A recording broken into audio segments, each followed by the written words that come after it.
Tipos de judíos en el Evangelio. Acompáñenme, por favor. Juan 1:19 muestra un grave error de interpretación. Leámoslo juntos. Cuando los judíos enviaron de Jerusalén sacerdotes y levitas a preguntar a Juan el Bautista. Aquí, por primera vez, nos encontramos con el uso del término los judíos, no al pueblo en su conjunto, sino a un grupo en particular, el establecimiento religioso en Judea. Eso es lo que tenemos que entender. Para uno ser un religioso o ser parte de la cúpula aristocrática que gobernaba Jerusalén y prácticamente la provincia, tenías que vivir en Judea, la capital. Por lo tanto, como les escribí, no debe interpretarse todo los judíos. Ese es un grave error. Por lo que no debe interpretarse como todos los judíos. Ese es un grave error, sino como los que vienen de Jerusalén, los enviados por los principales líderes de Judea o judeanos. Entonces, Juan 1:19 debería entenderse de la siguiente manera.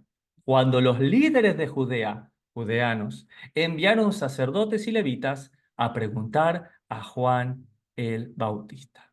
Eso nos lleva a otra pregunta y es, ¿cuáles son los principales tipos de judíos en tiempo del Evangelio? Y para entender ello, primero, tendríamos que irnos a las páginas en blanco de la Biblia, ese espacio de 400 años entre Malaquías y Mateo, cuando en tiempo de los griegos aparece un hombre, un seleucida, conocido como Antíoco IV Epífanes, un hombre que trajo la cultura griega del humanismo, del culto al cuerpo, que instituyó los gimnasios, o como debe traducirse el griego, lugar de desnudos, que saqueó el templo, que hizo sacrificios con cerdos, que erigió una estatua de un Zeus olímpico en el templo. Lo que, de hecho, conocemos fue profetizado por Daniel como la abominación desoladora. Sin embargo, conocemos que una familia de levitas, encabezadas por Judas Macabeo, liberó al pueblo a través de una revuelta judea griega que peleó aproximadamente unos 30 años para librar parte de la región y del templo de todo este asedio extranjero. Y eso nosotros hoy en día lo conocemos como Hanukkah, la fiesta o la independencia judía sobre los griegos. ¿Sí? El punto es que ahí no termina la historia. Claro que limpiaron el templo, sí, restablecieron el servicio, pero no dieron el control a los hijos de Aarón como sumos sacerdotes. Además, tomaron el control del ejecutivo de la nación, que solo era para el linaje de David. Es decir, que estos eran usurpadores del poder, ¿sí? Que correspondía a cierto linaje de sacerdotes y también al cierto linaje de Judá, los descendientes de David. Entonces, estos son levitas que se han corrompido con el poder, a los cuales nosotros vamos a conocer como saduceos. Los saduceos son levitas corruptos asociados al gobierno de facto para el control del templo. Es lo que nosotros vamos a conocer como los judeanos, los líderes o los principales sacerdotes. Ahora, ¿qué es lo que pasa? Muchos de estos, aún del linaje de Aarón, que podían ser sumos sacerdotes, pero que no querían corromperse como hicieron los saduceos, decidieron exiliarse. Dijeron, no podemos vivir de esta manera, esto es en contra de la Torá, es anticonstitucional hacerlo y preferimos servir a Dios. ¿Dónde? En el desierto. Entonces, estos son llamados esenios, son levitas legítimos, observantes, que cansados de la corrupción se van de Judea, se van al desierto de Qumran. Un ejemplo de este es Juan el Bautista, de hecho. Ahora, tenemos levitas que no hacen su trabajo, que están preocupados por el dinero, por el poder, que son saduceos. Los legítimos que deberían estar enseñando se fueron al desierto para no corromperse. Y de hecho crean todas estas teorías y estos libros como las Mixama Seja Torá, las obras de la ley, los rollos del Mar Muerto de Qumran, que tanto conocimiento nos dieron de las cartas de Gálatas del apóstol Pablo para saber que cuando él se refería a las obras de la ley, se refería a los esenios y a sus costumbres y no a la palabra de Dios.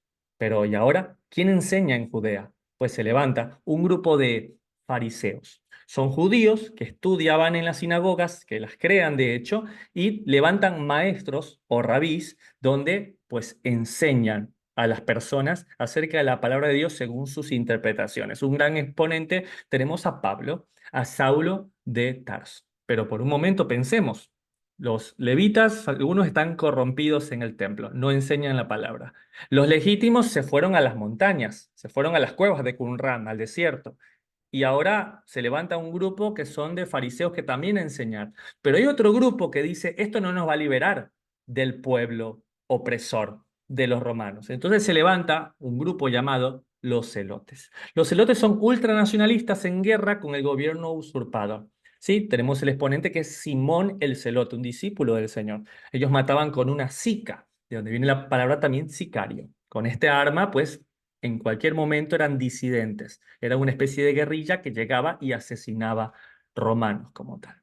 Hermano Lincoln, yo he escuchado también a veces de escribas. Sí, los escribas o los sofer, como son en hebreo, son personas que pueden pertenecer a cualquiera de estos grupos. Son más bien intelectuales. Se ocupaban de ser secretarios, contadores, sacaban cuentas económicas, hacían copias de la Torá también, pero no pertenecían a un grupo en particular, sino que estaban en varios de ellos.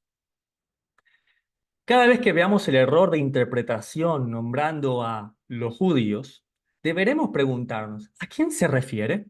Pues el Mesías, sus discípulos y apóstoles eran judíos. Gran parte de la dispersión a quien Pablo envía sus cartas eran judíos, como Aquila y Priscila, Timoteo, su abuela y su madre, entre otros más. ¿Cuánto debemos sacar el antisemitismo disfrazado que ha contaminado a los creyentes en el Mesías con frases como los judíos mataron a Jesús? Simplemente por no conocer esta connotación histórica y su contexto.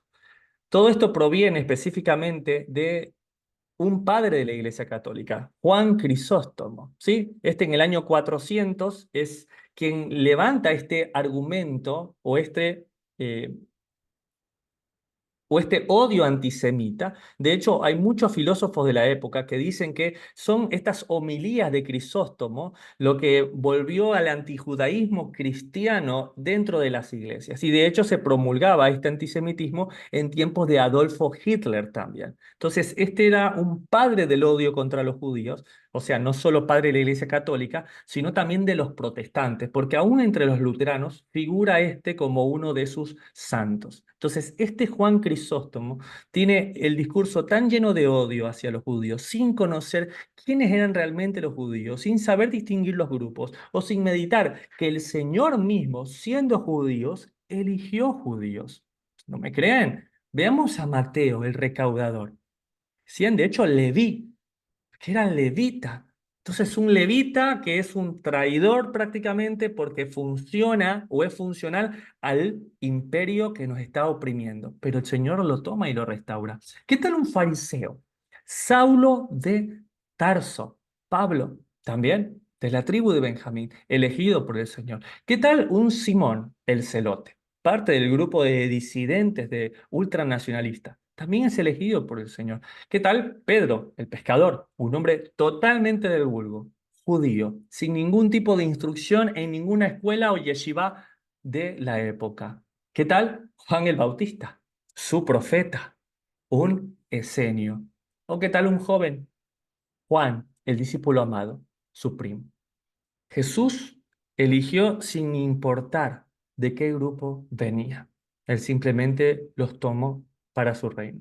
De la misma manera, nosotros tendríamos que empezar a tener esa mirada con las personas que están viniendo al Señor. No importa de dónde hayan provenido, lo importante es que el Señor les ha llamado. Ahora, es importante entonces que quede claro que judíos no es lo mismo que judeanos, que debería entenderse como la clase aristocrática, los saduceos. Entonces, los saduceos no son lo mismo que los esenios. Claro que no, son totalmente contrarios. Ni los fariseos son lo mismo que los celotes. Entonces, no comprender esto haría que nosotros realmente podamos tener un mal concepto de lo que debería tener claro un creyente en el Señor.